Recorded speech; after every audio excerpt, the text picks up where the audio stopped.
I'm Jason. That's Ray. This is Daddy Loves Sopranos. We watched episodes 3 and episodes 4. What did you think? A lot. Okay. I'm going to be the person that tells us a little bit about our non-alcoholic beverage today. You can't get through The Sopranos without a bit of booze. So today we have a Hamilton brewery, Collective Arts, Paloma. Okay. I thought it sounded refreshing. It's a Collective Arts one, which is exciting. Love That's that what I brewery. just said. I wasn't listening. It's because you got the cardigan on today. Yeah. Cheers. Cheers. Delicious. That is exactly what I wanted for like this like slightly fall weather we're having. The nice thing about non-alcoholic cocktails is they have like bitterness to them. It's not too sweet. And they always have cool art on their can. Their space is really cool on Dundas. Dundas and Bathurst for locals. I've been drunk there many times. When I first moved here, that was my first brewery I went to. Cool. All okay, Jason, what are we doing today? We watched episode 3 and episode 4. So complicated. Okay, episode 3 was Meadow wants some speed because she's studying for SATs. Chris gives it to her, and then she's able to get through her choir concert. And then there's the Hasidic Jew that came with the proposition for the motel. You got a little bit quieter when you said Hasidic Jew. I'm always nervous I'm going to say things wrong. I had my captions on, and I know the word is Hasidic. I don't even know if I'm saying it right. You're nailing it. The word was like, that is not what I thought. Okay. You know what I mean? Yeah, I don't think I've ever read it before. Yeah. I was like, oh, okay. Then the guy eventually gives in because they say he's going to get his penis chopped off. Yeah, they're going to castrate him. And then the fundraiser event. Yes. Episode 4. The detective trails the therapist. And then Therapist goes on a date. Also, Jackie's in the hospital and then dies eventually. Yeah. I'm getting more into the show now. I also think there's a lot more character development. We see a lot more of the side characters, which I think is really fun. Like Meadow and Anthony Jr., Chris's girlfriend. Great character. I don't forget her name. She's just Chris's girlfriend. She's great, though. Some strippers. When Meadow and Friend were doing the recital, it zoomed in on them. There were these beads of sweat on both of their foreheads. And I was like, are they going to collapse because of the speed? And then they didn't. My impression of that recital moment was they weren't very good singers. And I trust your judgment on that. Okay. Her friend was very not good. Okay. Kill versus kill. Did more people die or did more people have sex?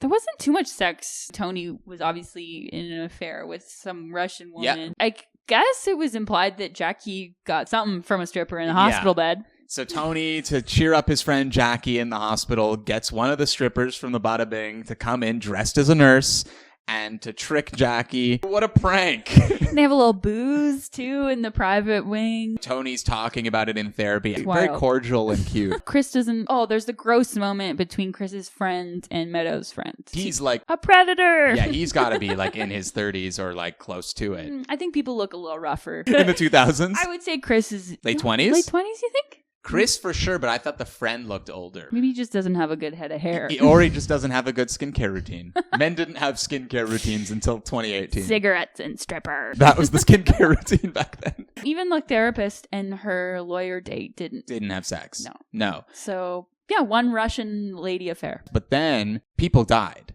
Lots of people died. Yeah, so Chris's roommate... creepy friend in tracksuit. Creepy tracksuit friend, CTF. Yeah. He died. Yeah. Also, crazy scene when they're driving. Maybe this is just my 2024 brain. Yeah. And I'm very innocent. But okay. When they're like driving the car and they're just like passing coke on keys. Oh, yeah. I was like, what? Yeah, in the car. I was North like... Jersey. Again, maybe it's just a North Jersey. Yeah, let us know. If you live in Jersey, maybe this is just a normal everyday occurrence. Key bumps on the road.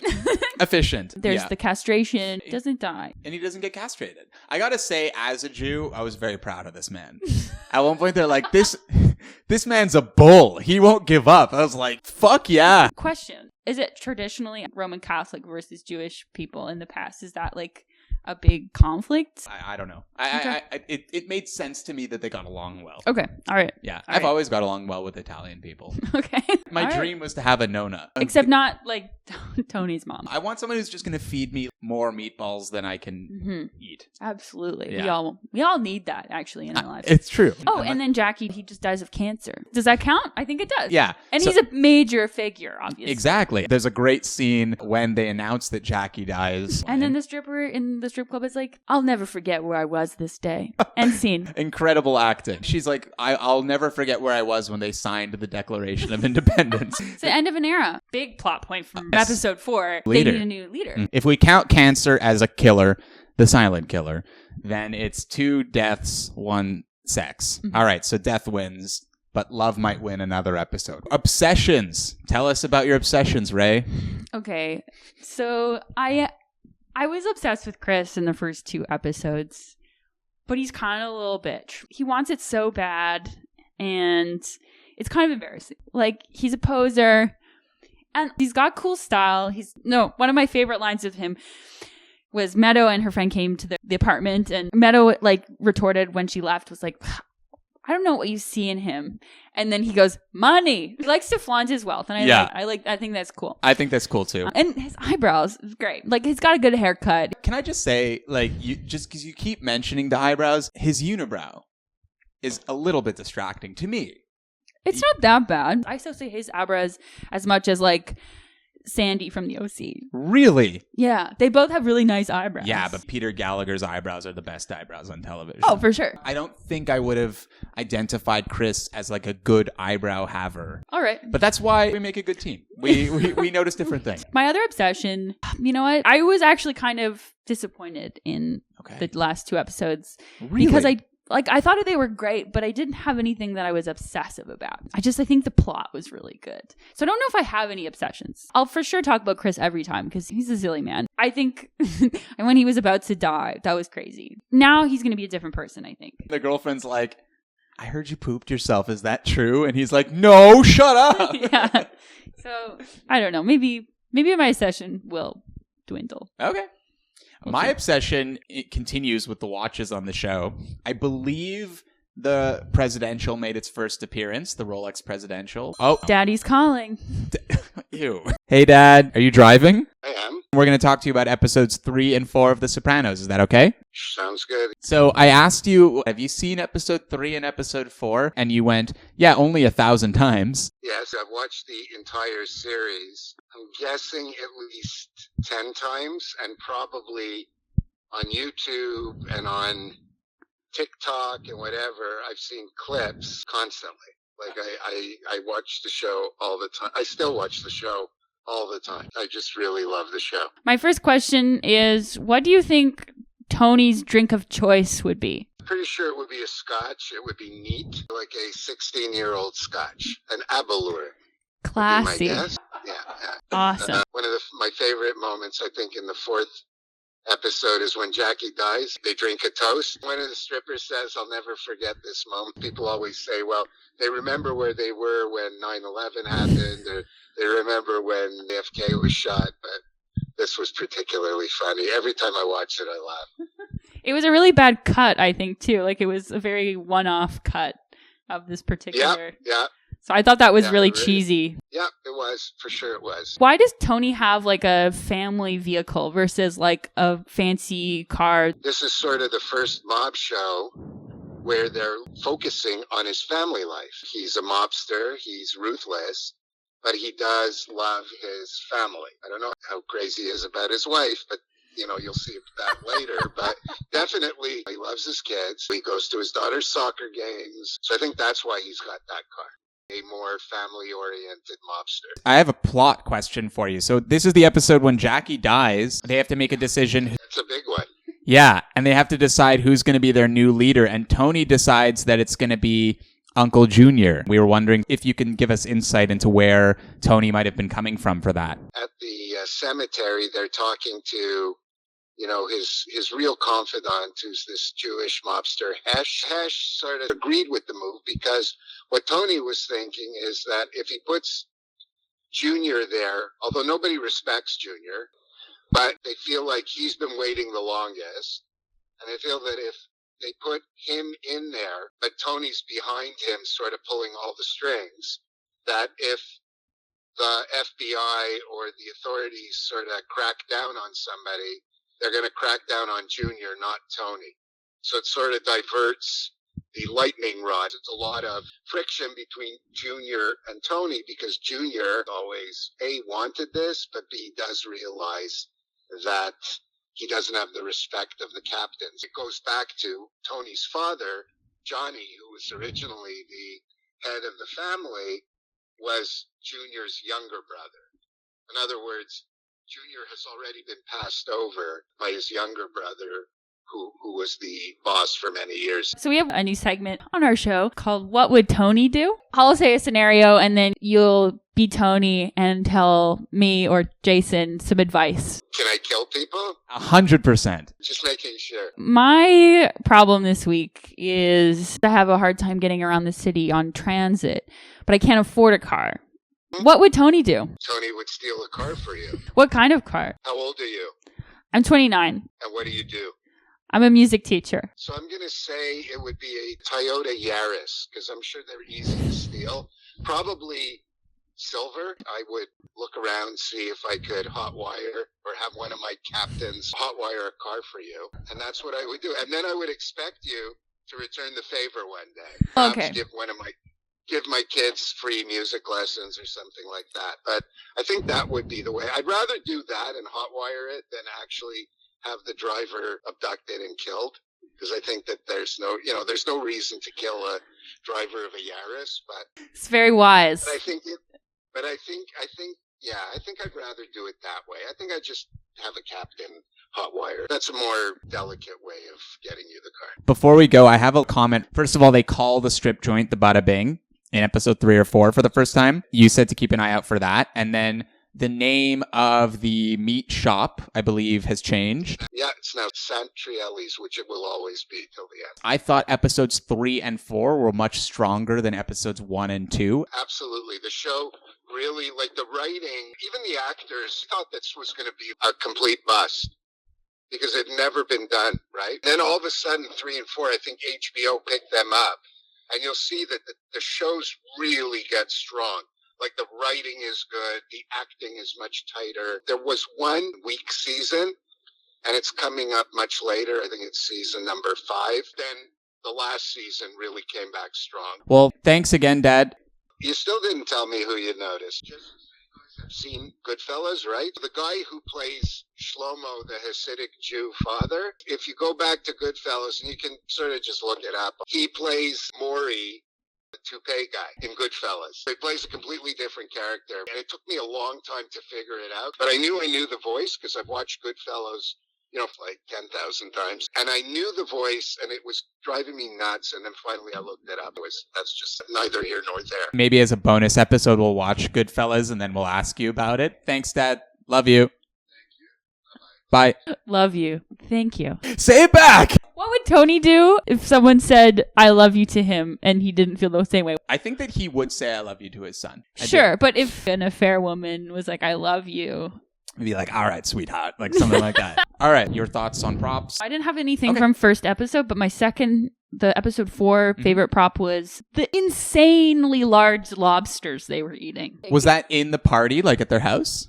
No, when they were having the food fight? They were at the Bada Bing eating lobster. It was huge. It might have been the part where I did get up at one point to take out the trash and I had it on with headphones. I'm sure it must have been I think it was right before Jackie died or something. But in this like circular table, it was funny because the server was just like a normal woman. Yeah. But then you obviously saw in the back there was like strippers. Yeah. And they were eating this insane lobsters. They were huge. They looked fake. When we go for your birthday to the strip club, it'll be both of our first time going to a strip club. Should we order lobster? I hope the brass rail serves. I expect nothing less. Great. Costumes. Anthony Jr.'s outfit. The fight. Yeah, it's good. In 2024, we're in an era of like big wide pants. And on this show, this is the first era where that's happening. Anthony Jr. and his friend post-fight are walking away, and it's this aerial shot. It's good. I don't know if I have a very specific, I guess episode 3, my favorite was the very beginning, Jackie's girlfriend or wife or something. Yeah. She had this like vest and skirt that was matching. There's maps on it, like a nautical old school map. Okay, cool. And then episode 4, to be honest, episode 4, Tony had some sweet outfits. Yeah, he has this amazing, the knit polo. The cable knit. And then I liked his gold watch. Yeah, so and again, like that's a really iconic watch. We actually know someone in real life who has that watch. Okay. Yeah, cool. I'll tell you off mic. Shakedown, breakdown. We were unsure whether a kill Kill is not a beat up, but I assume there's going to be tons of beat ups as we go through the seasons, you know? So, like, what's the best beat up from episode 3? So Christopher getting beat up was pretty intense. Also, just he's in a neck brace, which is really funny. And he goes through stages. He has the foam one. Yeah. And then he has like the actual I was thinking plastic one. For Halloween, I would want to wear the big one with the sunglasses, like right when he comes out of the hospital and he's really paranoid. He's so silly. Oh, I loved it so. Or when they pick up Meadow and like reaches onto her arm and he's like, "This is serious." He's like with the neck brace. It was great. Also in episode 3. Mm-hmm. The guy who's beat up the Hasidic Jew guy. Yeah. He was beat up with a hotel bell. Yeah. Oh, on his head. On his head. And then he was also beat up with a meat cleaver in the upstairs of the center. Yeah. Whatever. So there were some epic objects. Shout out to the Foley work. It sounds like like 60s Batman, like pow, slam, automatopoeias. Like, and they're great. Tony punches the guy once. And then you can see in the shot that he obviously hit the wall because there's like a chunk out of the wall instead of like on him, which is funny. In episode 4, Anthony Jr., he gets tousled. Yeah. And he gets the blood. That was pretty epic. The fight choreography was pretty solid, I thought. Shout out. Yeah. If you did the choreography for the fight between Anthony Jr. and his ex-friend, whose father was the flower guy, by the way. He was like, hey, Tony. It was just a complete misunderstanding. Also, was he very short? Yes. He appeared like he could small. Be like... His belt was so tight. And he looked like Super Mario. Body positivity on this show, for the men specifically. Yes. In episode 3, Carmela is ordering the caterer wife around, and we see this. Don't like that. It's like some really bad cuts also. Yeah. Some really cheesy cuts. Horrible, like, close-up shot of... So there's like an interesting dynamic between class, I think, with women on this show. Sure. Yeah. And then even with like Chris's girlfriend and Meadow and then Carmela and then like the caterer's wife, like they all have different parts of like where they stand in society. It's interesting because in this episode we find out that Meadow is very aware of what Tony does and she reveals it to Anthony Jr. But it makes me wonder, how much does Carmela know? But she's also clearly very happy with her social status in the world. I think she full on knows. Like, if you think about Chris's girlfriend, she full on knows. She's like with them. Maybe at the beginning Carmela was that. Sure. And then she just kind of was like, oh, this is a lifestyle I can get around. Yeah. And then she just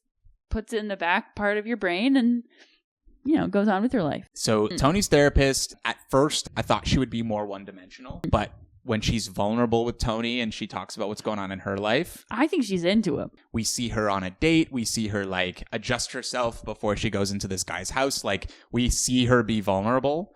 We also see her, like, get tailed by Tony. Are we to think that the cop that stopped them was that guy? He's the crooked detective guy. Tony wasn't there. When she reveals, oh, it was this crazy thing, he was like, what an idiot. But really, he was like, what an idiot. Like, I hired him. What an idiot. I wasn't sure about that. Yeah, the therapist is just not what I expected. I don't like her. I think she is a woman that is willing to give in to powerful men. If you think about the men she goes on dates with, like, she's dating a lawyer, or she goes on dates with these like people who have lots of money, or she wants money, or she thought her life would be different, maybe. I don't know. And then maybe she has this weird, like, I don't get it.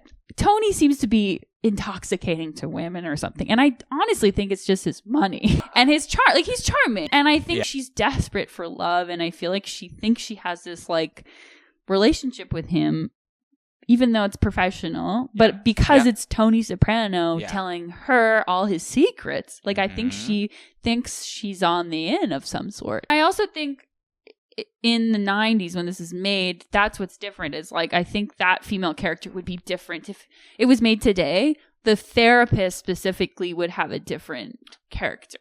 Because I think Carmela would be the same. I think the kids would be the same, or like, social class of the wives, but like the psychiatrist would be a totally different type of professional woman. I think I agree. But adding to that, we find out that Tony has not told Carmela that his therapist is a woman. Yes. And that's big. Carmela will probably get mad. Oh, she's going to be livid. Carmela is just going to say, you actually aren't going to shrink. You're just cheating on me. That's interesting. Maybe it'll like hurt her more because the therapist is a woman. Yeah, because he feels vulnerable to talk to that woman, but not vulnerable to Carmela. We didn't really talk to the mom, but she's fully in the retirement community. Miserable as all hell. She hates it. $4,000 a month USD in 2000. That's what I was that's what I was gonna say. I was like, we should do some kind of conversion. We'll do it for next episode. Yeah. $4,000 a month. It's a lot. 1999. Yeah, it's a lot. That's like a mortgage for sure. Now, I mean, just the conversion, like just by today's conversion to US dollars to American, it's 1.3 something. So like 30% of 1,000 is 300. So 300 times 4, 3 times 4, 12. So it would be like 5,200 Canadian. But that's not including interest. We'll cut that out. I like to. I think we should include it. I want people to know I can do mental math. I can't. Who cares if I ever go bald one day? I'm good at math because I can do 12 times 12 in my head. 30% of 4,000 in my head. Yeah. That's pretty good. You just go carry the 10 and then times 10. You couldn't do it. Whatever. I think that's the end of this episode. Yeah, we rambled a little bit today. Don't forget to like and subscribe. Watch along with us. Your dad's calling. Hey, Dad. I just realized something. When you were asking me about the car, and I was asking you about how old Ray is or what you do. I know what you do. I was asking how old the person that I'm stealing the car for. I'm glad it was personalized to me. Yeah, it was. I was just sort of, who am I stealing for? This is the perfect way to end the episode. Do you have any messages for the viewers at home? Kill the ones you love. Can you also say like and subscribe? Like and subscribe. Yeah. Hit the button. Like and subscribe. It's perfect. Thanks, Dad. Okay, guys. Bye. Bye. Bye. That's the end. Okay, wait. We drank this today. Let us know of non-alcoholic beverages to try. Yeah. If you have anything that you want advice on, like what would Tony do, just comment below and we'll get a what would Tony from our boy Morris. You looked like you were really struggling through that, and I'm glad you got it out. It's because I'm drunk. Okay, thanks. Goodbye.